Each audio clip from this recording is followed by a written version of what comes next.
मेरा जन्म जलंधर ਦੇ ਵਿੱਚ ਹੋਇਆ। मैं बिजनेसमैन फैमिली ਦੇ ਵਿੱਚੋਂ ਸੀਗਾ। कंप्यूटर इंजीनियर ਸੀਗਾ। अपनी पढ़ाई मैं चंडीगढ़ ਤੋਂ कंप्लीट ਕੀਤੀ। नशे करने शुरू ਕੀਤੇ सिर्फ शौकिया तौर ਦੇ ਉੱਤੇ।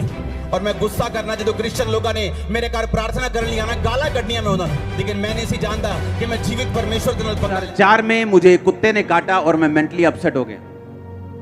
अटैक होने शुरू हो गए। डॉक्टर्स के बाद डॉक्टर्स जिन पे मुझे मान था, सब जगहें, सब चीजें,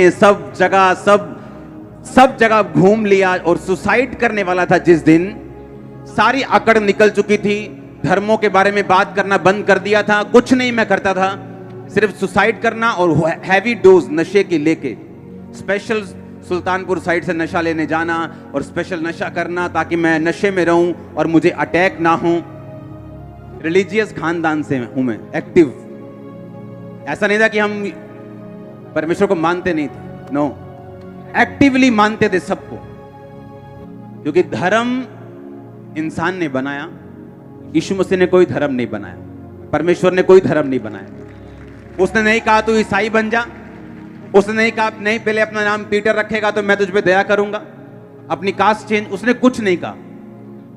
और जब मैंने बाइबल पढ़ी तो उन्होंने कहा कि पूरी बाइबल में ईसाई धर्म नाम का शब्द तक नहीं। अगर तू बाइबल पढ़ेगा तो तू होगा और परमेश्वर होगा, तेरे गुनाह होंगे, पाप होंगे जिसकी वजह से तू मुसीबत में है। तूने विरोध किया परमेश्वर का, तूने गालियां दी परमेश्वर को।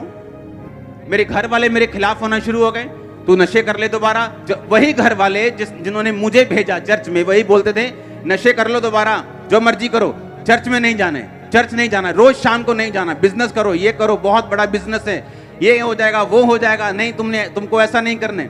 रिश्तेदार, ओए तो वापिस आएगा अपने धर्म में, तुझे को पछताना पड़ेगा, तेरे पास्टर को मारेंगे, थप्पड़ मारेंगे, पीटेंगे, उसे रास्ते में पकड़ लेंगे। आप नहीं जानते, रोज रोज घर में कलेश इतना होता था, आप इमेजिन भी नहीं। अगर आप कई लोग ऐसे होते वापिस चले जाते।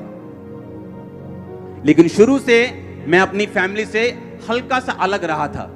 अधरंगी आता है, वो बिल्कुल उसे उठा के लेके आए और मैं भी बिल्कुल नया था, 3 महीने विश्वासी, उनको लेके आए। मेरे सामने छोटा सा चर्च था, उस पर प्रेयर हुई, मैंने देखा प्रेयर होते हुए अपनी आंखों के सामने।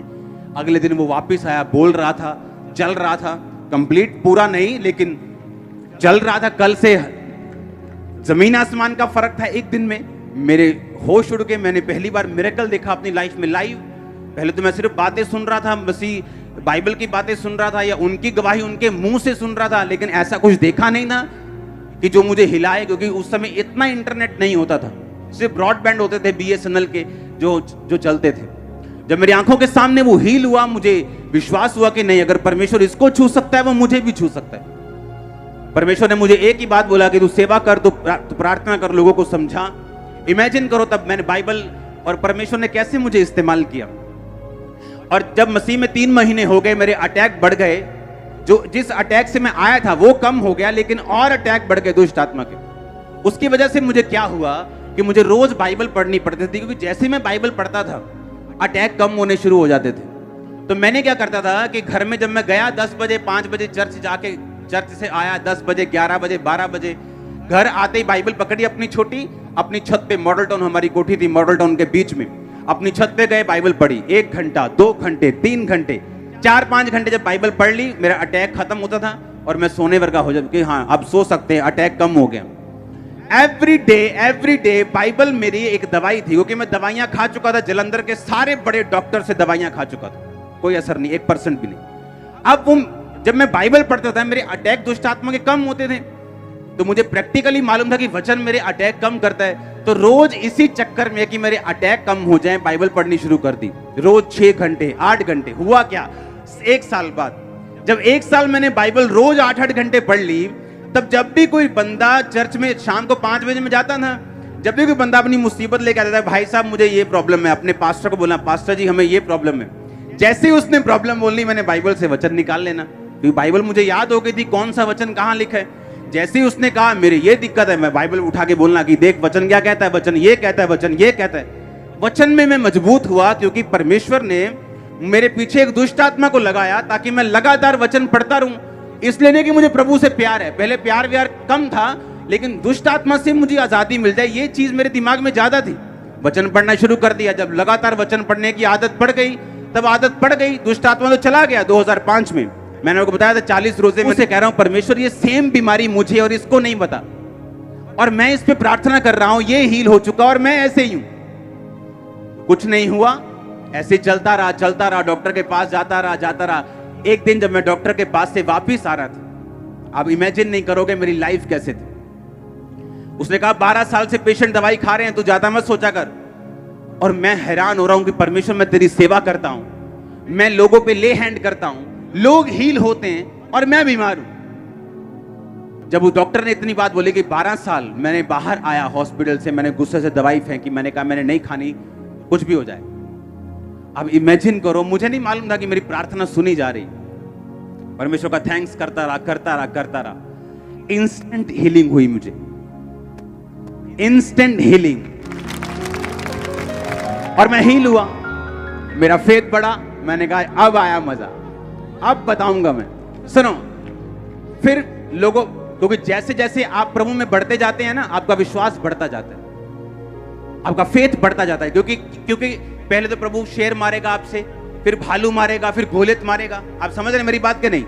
वो शेर भालू का टाइम था, मेरा गोलियत का टाइम अभी नहीं आया था। वो शेर भालू मार रहा था प्रभु कि देख मैं तुझे कैसी बीमारी से निकाल रहा हूं। डॉक्टर जवाब दे चुके, देख मैं तेरे द्वारा हील भी कर रहा हूं और तुझे भी निकाल रहा हूं इन बीमारियों से। तब मेरा विश्वास बढ़ना शुरू हुआ सेवकाई के लिए। एज ए बिलीवर मेरा विश्वास इतना था कि मैं हील होऊं चाहे ना होऊं, मैं मरना जीना सब परमेश्वर में, ये पक्का था। लेकिन आप इस वीडियो को भी छोड़ के ना जाए, आप इस वीडियो को पूरा जरूर देखें। जैसा कि आप सभी जानते होंगे 22 जनवरी को राम मंदिर की ओपनिंग है और परमेश्वर वचन कहता है सुधारने वालों को आशीष दो, उनके लिए प्रार्थना करो। आज बहुत सारे लोग हैं जो कहते हैं कि ईसाई लोग पैसा देकर धर्म को परिवर्तन करवाते हैं, लेकिन वो ये नहीं जानते हैं कि हमारा प्रभु यीशु मसीह धर्म और जात को नहीं, लेकिन हमारा प्रभु यीशु मसीह जीवन को बदल देता है। और आप सभी उन लोगों के लिए प्रार्थना करें जो कि अयोध्या में सच्चे परमेश्वर को ढूंढ रहे हैं, लेकिन सच्चा परमेश्वर उन्हें मिल नहीं रहा। क्योंकि परमेश्वर कहता है सत्य को तुम जानोगे और सत्य तुम्हें स्वतंत्र कर देगा। परमेश्वर का वचन कहता है कि इस संसार के ईश्वर ने उनकी आंखें अंधी कर दी है ताकि सत्य जो कि हमारा प्रभु यीशु मसीह है उसे ना पहचान पाए। ऐसा हमारा विश्वास है कि आप अयोध्या के लोगों के लिए प्रार्थना करोगे कि परमेश्वर की दया उनके जीवन के ऊपर आएगी और आने वाले दिनों में वो भी प्रभु यीशु मसीह पर विश्वास करेंगे। क्योंकि परमेश्वर कहता है कि विश्वास करने वाले के लिए सब कुछ हो सकता है। आप इस वीडियो को एक दूसरे से शेयर करें ताकि वह व्यक्ति आपकी तरह नरक की आग से बचाया जाए और वह व्यक्ति आपकी तरह प्रभु यीशु मसीह को जाने। और ऐसा हमारा विश्वास है कि आपने इस वीडियो को एक व्यक्ति से शेयर कर दिया है और आप इस वीडियो को एक लाइक करें और आप इस YouTube चैनल को सब्सक्राइब कर दें। क्या पता एक परमेश्वर का वचन आपकी पूरी जिंदगी को बदल दे। परमेश्वर आपको बहुत बहुत